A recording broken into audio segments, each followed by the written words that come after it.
set of objectives that the chairman and I talked about from day one. In pursuit of ensuring that Iran never gets a nuclear weapon, you degrade their missile program, defeat their missile program, get at their conventional navy, and ensure they don't have a defense industrial base. At a tense House Armed Services Committee hearing this week, Congressman Jeff Crank gave Defense Secretary Pete Hegseth what he framed as an opportunity to correct the record on the ongoing war in Iran.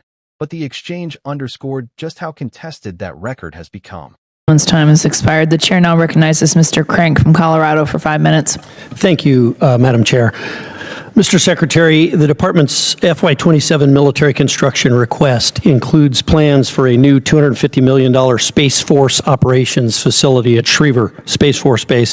When constructed, this facility will support essential national security missions like Golden Dome, the National Reconnaissance Office, intelligence, surveillance, and reconnaissance missions, and other Space Command requirements. With a projected workforce that includes over 2,600 high-paying civilian jobs, how will the department compete with the private sector to recruit and hire the highly skilled talent needed for those positions? And how will the department work with El Paso County, which is my county, and the city of Colorado Springs, who strongly supported this administration, by the way, to meet the growing needs of the Space Force? Well, first and foremost, and I mean this, I would welcome your input. That's usually what I say when I'm on the road and in the field with commanders is, okay, you ask me, we meet with battalion and brigade commanders all the time. They ask me a really detailed question, and the first thing I say is, what do you think? And usually they know the problem set much better than us, and we take that feedback back to HQ and we action it. So I would welcome how we can ensure that that workforce is properly cared for and competitive, considering how important the Space Force is, which is doubled in this budget in size. Right. That domain of warfare we have to get right. Yes. Okay, Mr. Secretary, sometimes here in Congress and on these committees, sometimes we do oversight, but sometimes we just overact. And there's been a little bit of that today. There's been some overacting. I would hope that when I look back on my congressional career, I've only been here a little while, I do know that when President Biden did some military operations, I supported him. I wasn't here, but I supported those operations because it's important to support the men and women of the military, and it's important to support our commander-in-chief when he makes the decision to deploy those troops. And I'd hope that when I look back on my career years from now, I will say the same thing, that I didn't choose what to support based on who the party was in the White House, but based on whether it was the best thing for our national security. And I hope that some of my colleagues who don't seem to hold that same standard would introspectively look at what they do. But I want to give you a minute. There's been a lot said about Iran and about the mission in Iran. And I think there's been a lot of misinformation here, and I want to give you the opportunity to correct the record. Well, I appreciate that.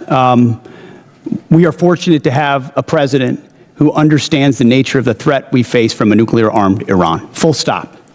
We know what they say they would do, we know that they were pursuing, and we know that at their weakest moment we had an opportunity to do something about it before they had a conventional shield of missiles and drones so large that they could never be contested.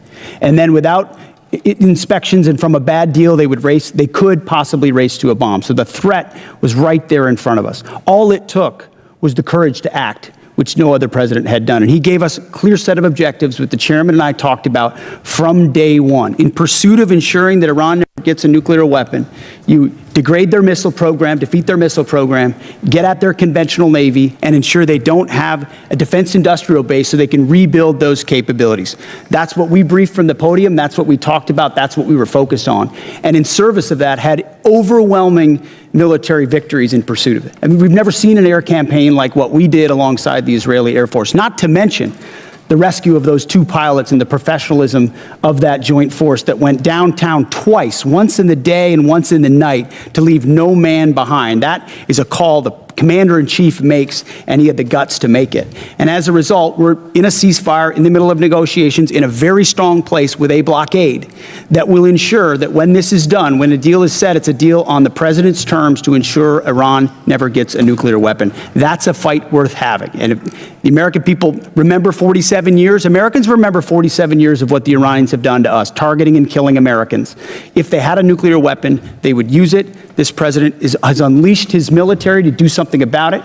We've had historic successes, and if we need to go at it again to ensure that success, we are prepared to, but we're hopeful over time that a deal will be compelled and compelled quickly. So this talk about endless wars or forever wars, and the president points out rightfully what this town tolerated in Iraq and Afghanistan and Vietnam. That is not this. This is a discrete mission to pursue U.S. objectives, and we're doing it in a historic fashion. I support this president's operation right now in Iran. I supported President Obama when he said he opposed a nuclear Iran and would do what was necessary to do that. And I supported President Clinton when he did the same.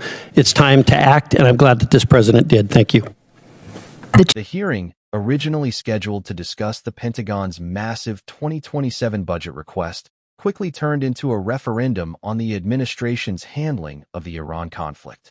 Lawmakers from both parties pressed Hegseth on strategy, costs, and credibility, as the war has already surpassed $25 billion and continues without clear congressional authorization. Crank's line of questioning reflected a broader concern inside Congress, whether the American public, and even the president, are getting an accurate picture of what's happening on the ground. His invitation to correct the record wasn't just rhetorical. It pointed to growing accusations that the Pentagon has overstated progress in the war. Those concerns aren't coming out of nowhere. In recent hearings, critics have accused Hegseth of presenting an overly optimistic, and in some cases dangerously exaggerated, view of U.S. success in Iran, despite evidence that the conflict remains costly, unresolved, and strategically unclear. The Guardian. During the exchange, Hegseth stuck to his core message. The war is necessary, progress is real, and the mission is tied directly to preventing Iran from developing nuclear capabilities. But when pressed on specifics, like how long the war will last or what victory actually looks like, he largely deflected, sometimes turning criticism back on lawmakers themselves. That dynamic has become a defining feature of these hearings. Instead of clarity, there's confrontation. Instead of consensus, there's deepening skepticism. And Crank's role here is notable. As a Republican, his decision to push for clarification, rather than simply defend the administration, signals that unease over the war is no longer confined to one party. Even among allies, there's a recognition that messaging gaps and unanswered questions are becoming politically and strategically risky. At its core, this moment is about credibility. Wars are fought not just on battlefields, but in briefings, hearings, and public trust. When lawmakers feel the need to offer a defense secretary a chance to correct the record, it suggests that record is, at best, disputed, and at worst, unreliable.